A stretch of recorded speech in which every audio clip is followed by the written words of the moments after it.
I've been seeing a lot of discussions lately about the current meta on the open field and how Nevsky isn't a part of it. And I want to share my thoughts on this topic and start things off with Nevsky. So Nevsky doesn't have a reduced rage requirement. He doesn't have an active skill cycle that's less than 1000. He doesn't have AoE damage. He doesn't have insta-proc damage. He is basically a tank with a lot of stats, and he needs time to ramp up to be most effective. And you can tell by the expertise, he doesn't mind getting hit. So the meta is not really that type of playstyle. So what is the meta? Well, the meta is, let me show you with my marches. So I'm running 5 marches. And if you're fighting in a KVK, you're mostly fighting in a ball. And you're going back and forth. And you're trying to poke. You're jabbing, basically. You're trying to attack briefly, rely on the insta-proc damage. So commanders like Ragnar, Scipio, Alex, William. You're trying to wear them down by these procs. And then if you're targeting something, you may get lucky depending on your setup and how fast your rage bar fills up. You may get an active skill or two to pop up before you retreat and do the same thing until basically one side wears off and you get the upper hand. So that's the meta. That's why you can see commanders like Arthur Primary, Arthur Philip Arch, because of a lot of combo attacks, a lot of insta-procs. It's really good in this meta. So that's exactly why Nevsky isn't good at that. He needs time. He needs time to ramp up. But what can we do to make our situation better in this instance? Well, if you have the time to latch onto a target, if you have certain accessories like the horn and drums, you may reduce the time that is needed to fire off your active skills by generating more rage on your marches. So if you manage to get a rage skill cycle faster and you retreat and you do the same thing over and over again, you will eventually wear them down faster than they are going to wear you down. But the problem is, I think this is the biggest change to the meta. This has always been the case. You're always poking, you're always retreating back and forth. And that's how you've always been playing. But the difference is, when you lock onto a target, let's say we attack this barbarian right here, especially in dot mode, you right click on something, your marches flare out. It's like half a circle. And in most cases, 1 or 2 marches simply get out of position and it gets completely obliterated. And nothing much you can do that, T5, T4. Maybe, probably if you're a whale, you have a big march, it's probably going to take longer to wear it down. But for someone like me, for example, I just get completely destroyed.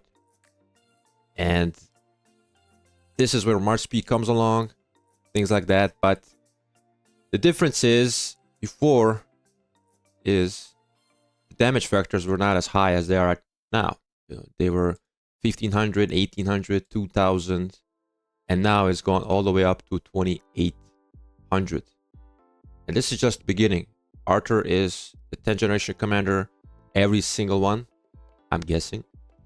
After him is going to be at least doing this number or higher.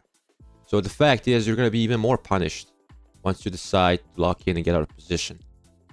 And you just have to maneuver your way around it and just hope that you don't get out of position that quickly or do as much damage on your way out. And like I said, the best way to kind of make yourself more effective is to have the accessories like the horn and the drums. And ring, not so much, because the problem with ring in this meta is you're not sure it's going to fire off on your active skills because you're not firing off too many active skills. It might land on a normal attack, which is not as exciting or not as effective as it is on an active skill. But the horn can give you that benefit all the time. So I would say horn is the best accessory to have right now, followed by the drums. But drums can also be, you need more of them to be most effective. So I think you need at least 3 to have some effectiveness that's going to be very visible. And as a free-to-play, I found it very hard to actually obtain one of these blueprints. And I only have one because you can only really get it from the egg event, and you have to really rely on the luck to get it as fast as possible. Now, granted, it does take less materials, but compared to something like the horn, which you get consistently every KVK pretty much, as you can see, I have two of them and I plan to buy another.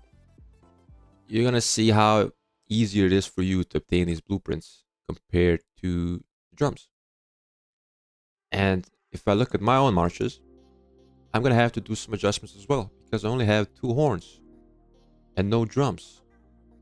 And I have plans to make at least two more of these horns and at least one more drum, because I made this accessory, this and the dagger, a long time ago, and I don't really have too much benefit of it. Now, the only concern I have is this might really pop off with a combo commander.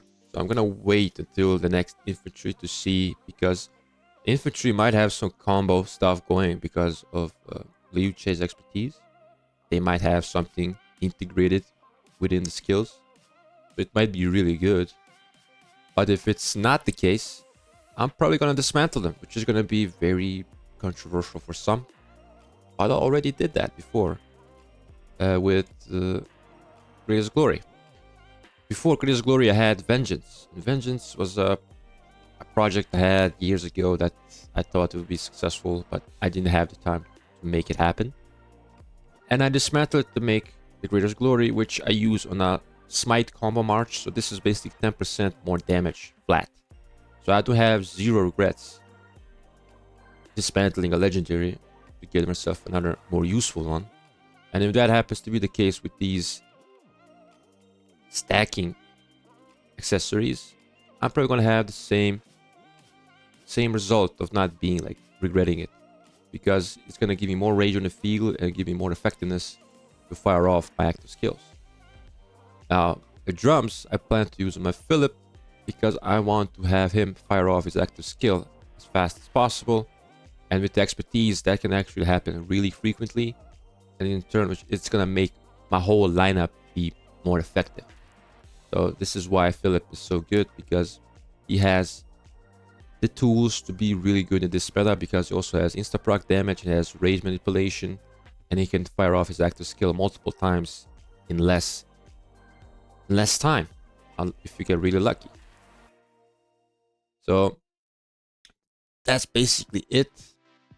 I've seen a lot of videos and they've been really convoluted, and some are really more detailed, and I appreciate that, but some of them really just bloated. And I wanted to give my quick thoughts on it. And let me know what you guys think in the comments below. With all that said, thank you for watching. I'll catch you in the next one.